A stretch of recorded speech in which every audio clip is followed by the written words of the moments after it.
ये दबी दबी तमन्ना, ये दबी दबी तमन्ना, ये थके थके इरादे, ये दबी दबी तमन्ना, ये थके थके इरादे, कह दो अमीर कारवां से अपने गिले बढ़ा दे। अब ये नए एटकम मिसाइल्स जो यूक्रेन में है ऑलरेडी, बाइडन परमिशन दे दिया है कि तुम रशिया के खिलाफ उसको रशियन टेरिटरी में इस्तेमाल कर सकते हैं। नतीजा 6 मिसाइल्स ऑलरेडी इस्तेमाल हो गए हैं। रशिया का दावा है कि वो 5 उसमें से गिरा चुका है और पुतिन एक नई डॉक्ट्रिन पे साइन करा है। अब वो अपने न्यूक्लियर वेपन इस्तेमाल करने के थ्रेशोल्ड को कम कर दिया है।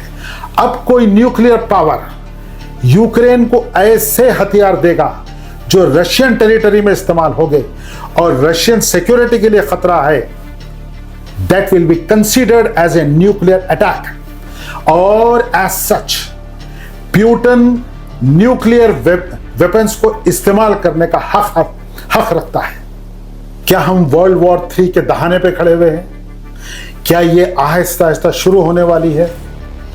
तो फिर एटकम्स आर्मी टैक्टिकल मिसाइल सिस्टम जो कि सुपरसोनिक गाइडेड 300 किलोमीटर्स तक वॉर करने वाली, बाइडन यूक्रेन को परमिशन क्यों दिया कि अब वो रशिया के खिलाफ इस्तेमाल कर सकता है? Recap some of the news that we just got in the last few minutes because this all feels fairly significant. Is what we got from Vladimir Putin was signing into a decree allowing Russia to fire nuclear weapons in response to any kind of massive conventional attack on its soil. That would include drones, that would include presumably long-range missiles, that Russia would view aggression against itself or its allies by non-nuclear state backed by other nuclear powers as a joint attack. In summary, basically saying that if there was an attack on Russia by a member of a coalition, that will be seen as an attack by sort of the full coalition, i.e. even if it's a non-nuclear power aided by a nuclear power, that would be seen as a joint attack. This is something that Putin has been talking about signing into as a decree since September.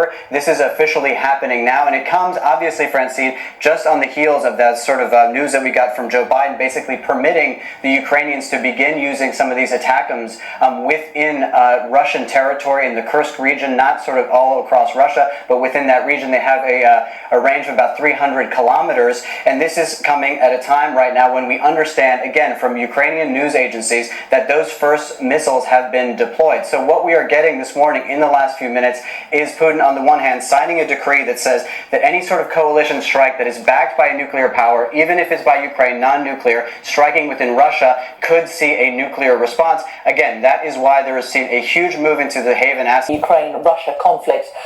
There's been a lot of discussion about the use of these ATACMS missiles that the US has provided for Ukraine and allowed them to use inside Russia. Well, we're hearing from Russian sources the debris of one ATACMS missile fell on the territory of a military facility inside Russia in the Bryansk region. This is coming from the Russian Defense Ministry via RIA.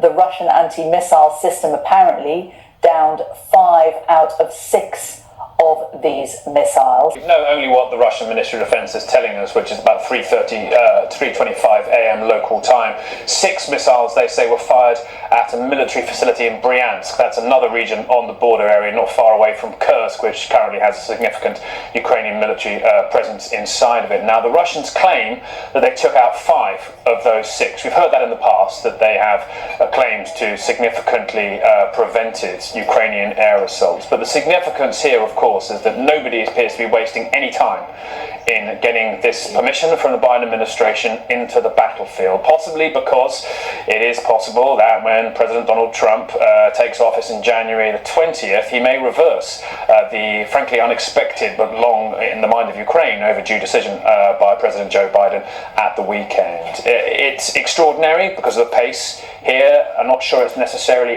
unexpected to some degree because we have known that Ukraine... Biden Zelensky को approval दिया तो फौरी वो 6 missiles Russia पे दाग दिया।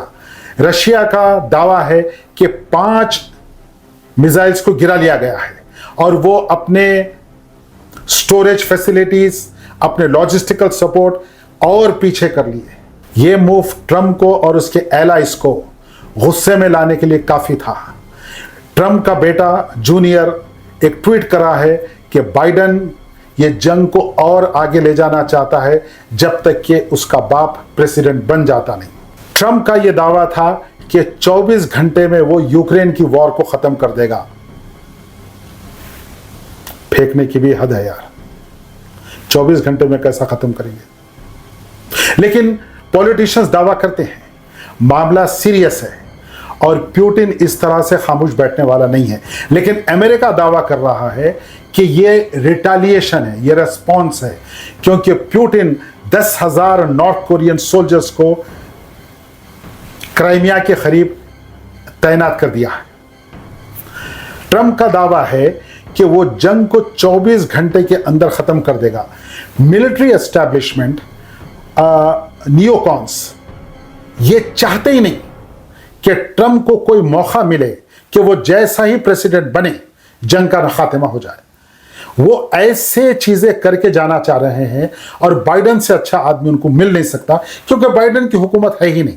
ये basically military complex, military industrial complex, military generals और वॉर मॉन्गर्स हुकूमत को चला रहे हैं। तो वो चाहते हैं, जैसा कि डिक चेनी है, वो ये चाहते हैं कि जंग को इस लेवल पे एस्केलेट कर दिया जाए कि ट्रंप को आने के तक ये मौका ही ना मिले कि वो जंग का खात्मा कर सके। बहरहाल सिचुएशन बहुत वोलेटाइल है और ऑलरेडी यूक्रेन 6 मिसाइल दाग चुका है। रशिया का दावा है कि वो 5 ऑलरेडी गिरा चुका है। Military industrial complex, warmongers, neocons, military, ये लोग चाहते हैं कि जंग न रुके। क्यों? इनको हथियार बेचना है। तो वो चाहते हैं कि ट्रंप चूंकि जंग को खत्म कर देने की बात कर रहा है और वो इंडिपेंडेंट ज़हनियत का मालिक है, जंग को उस लेवल पर ला लो कि ट्रंप जंग रोक ही ना सके, और अगर रोके तो तकरीबन 5-6 महीने तक। और अब ये पुतिन का काम है कि वो प्रोवोक ना हो। उसकी वजह यह है कि वो ट्रंप के आने का इंतजार करें। ये मिलिट्री इंडस्ट्रियल कॉम्प्लेक्स, ये वॉर मॉन्गर्स, नियोकॉन्स, ये चाहते हैं कि जंग को इस लेवल पे लाके छोड़ दे जहां से न पुतिन वापस हो सके न ट्रंप वापस हो सके। तो पुतिन को बहुत एहतियात से काम लेना चाहिए और ये प्रोवोकेशन का इस तरह जवाब नहीं देना चाहिए। It has to be careful in calculation. Next video का इंतजार करिए। मैं शुजा हूं और मेरा नाम भी।